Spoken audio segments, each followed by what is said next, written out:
أنا كنت قاعدة بالليل في البيت لوحدي وده بعد ما انفصلت، وكان يوم الأجازة بتاعي. كنت بتفرج على التلفزيون. اليوم كان ماشي طبيعي ومفيش حاجة مميزة. كان الوقت ساعتها الساعة 10 أو 11 بالليل. فجأة سمعت صوت جاي من بره البيت. الصوت كان زي صوت خبط، بس الصوت ما كانش جاي من باب البيت. وأصلا الوقت متأخر وأنا محدش بيزورني. الصوت كان جاي من ورايا. سبت التلفزيون شغال وقمت أشوف الصوت جاي منين.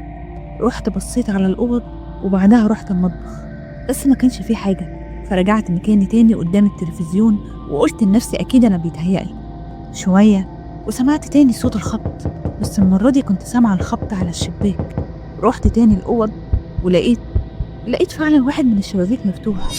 مش بس كده، كمان باب البدروم لقيته مفتوح. قررت إني هنزل البدروم وأشوف فيه إيه. كانت الدنيا ضلمة وأنا بنزل السلم. قلبي كان عمال يدق من الخوف، بس كنت بقنع نفسي إن مفيش حاجة. وأما نزلت لآخر السلم وفتحت النور لقيت الإضاءة ضعيفة جدا. الخوف اتملكني أكتر وطلعت من البدروم جري، وقفلت الباب ورايا وحطيت أكبر قطعة أساس لقيتها. وبعدها كلمت الشرطة، وأما الشرطة وصلت نزل الضابط وهو رافع السلاح ومنور الكشاف وبيدور في البدروم. وبعد شوية وقت لقى واحد قاعد في الركن اللي جنب السلم على طول، وكمان كان معاه سكينة مطبخ كبيرة. الحمد لله ما قاومش الضابط واستسلم على طول. الشخص ده ليه اقتحم البيت محدش يعرف. كل اللي قاله إنه كان بيدور على مكان يستخبى فيه من الجو، وده كلام ملوش أي معنى لأن الجو كان لطيف. أنا من اليوم ده بموت كل يوم وأنا قاعدة لوحدي. تفتكروا الشخص ده كان ممكن يعمل إيه؟ قضيت الشهور اللي فاتت محبوس في البيت وكل الأبواب مقفولة، وده عشان كل مرة بخرج فيها وأعدي جنب مطعم أحس بتوتر وخوف، لأن المشهد ده بيفكرني بأبشع ليلة في حياتي. كل حاجة بدأت في يوم شغل عادي وأنا واقف على الكاشير في شغلي في المطعم. كنت باخد الطلبات من الزباين، بس اليوم ده لفت نظري واحدة ست عجوزة بشرتها مترهلة وشعرها لونه أحمر فاتح وعاملاه ضفاير ولابسة فستان أزرق مخطط. استغربت من شكلها اللي مش ماشي مع سنها، بس حاولت ما بينش كده وسألتها تطلبي إيه. لقيتها بترد عليا وبتقول انت مثالي، انت بالظبط اللي انا محتاجاه. قلت لها اسف مش فاهم. ردت وقالت انت شبهه قوي. قلت لها هو مين؟ ردت وقالت الراجل صاحب محلات كنتاكي. ردت وقلت لها شكرا وسألتها تطلب ايه. بصت لي وبعدها جريت وخرجت من المحل بسرعة على الرغم من سنها. وعدى الموقف ومفكرتش كتير عشان الدنيا كانت زحمة. وبعد كام ساعة لقيتها داخلة عليا المطعم وفي ايديها بدلة بيضة شبه بدلة كنتاكي، ودخلت عليا بسرعة وقالت البسها دي مثالية. قالت كده وهي بتزقني. قلت لها ايه دي مالك، وهي فضلت مصرة اني البسها. وجي بعدها المدير وحكيت له اللي حصل. بعدها المدير زعق لها وطلب منها تمشي، بس هي أصرت وقالت مش همشي غير وهو معايا. وطلبنا الشرطة وأخدوها بصعوبة، وكانت بتصرخ وهي بتقول مش هسيبك. وبعد يومين الشفت بتاعي كان بالليل، ومش عارف ليه قلبي كان مقبوض، وما كانش فيه غير عربية واحدة بس في الباركنج، وهي عربية مديري.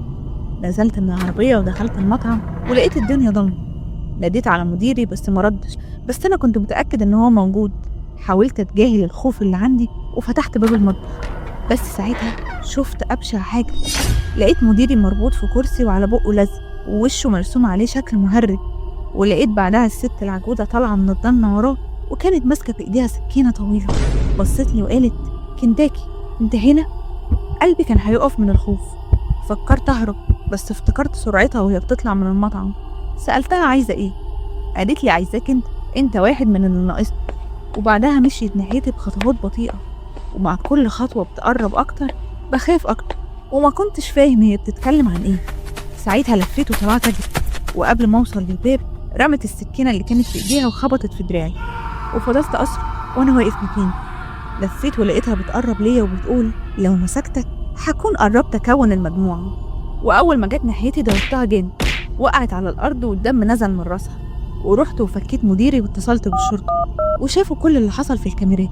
وكنت فاكر إن دي أكتر حاجة هتكون مرعبة، بس المفاجأة كانت إن الشرطة أما فتشت بيتها لقوا جثث أكتر، وكلهم كانت ملابسهم لبس شخصيات المطاعم السريعة.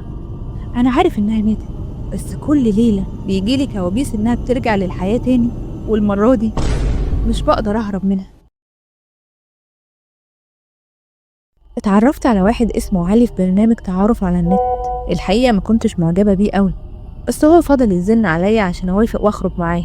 شكله كان واثق في نفسه لأن هو طويل وعنده عضلات، وأنا عادة بحب الرجالة اللي شكلها عادي وطبيعي، بس هو عرف يكسبني بأسلوبه. وأنا كنت بحب أفلام الرعب من زمان، وبروح السينما أول ما الفيلم ينزل. وعلي عرف يقابلني أما قال لي نروح نشوف فيلم زمان، والسينما كانت مكان مناسب بالنسبة لي لو هتعرف على حد لأول مرة، أهو لو طلع شخص مش كويس أستفاد بالفيلم. واتفقنا نتقابل عند محل كده قريب من بيتي، لأن عمري ما بدي عنوان بيتي لأي حد. علي عدى عليا بالعربية وركبت معاه ورحنا السينما. كان شخص لطيف وبيضحكني، وقال لي أنا عارف إن الفيلم مش هيطلع حلو، وقبل ما يبدأ الفيلم قال لي إن هو عامل لي مفاجأة هتخلي الفيلم أحلى ورعب أكتر.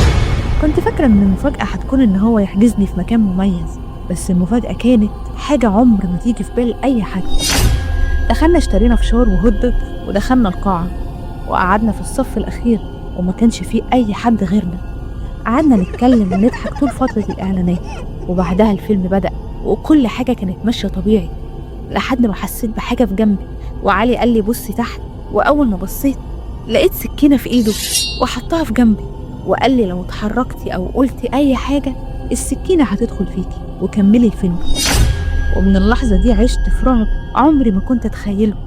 أما علي فكان بيتكلم ويتفرج بكل هدوء، وأنا الوقت كأنه وقف بالنسبة لي وما كانش بيعدي من كتر الرعب اللي كنت فيه. وأول ما الفيلم خلص والأنوار فتحت اكتشفت إنها كانت سكينة مزيفة، بس كان شكلها حقيقي لدرجة ما قدرتش أميزها. أما علي كان بيضحك وقال لي شفتي خليت الفيلم أحلى ومخيف أكتر إزاي. وأنا كنت هنفجر فيه من الغضب، رميت الفشار في وشه وخرجت بسرعة ورحت لمدير السينما وحكيت له اللي حصل، وطلب مني اتصل بالشرطة، بس لأني خرجت معاه بإرادتي وكمان السكينة لعبة فما كانش فيه تهمة أصلا. بس الشرطة مضته على عدم تعرض.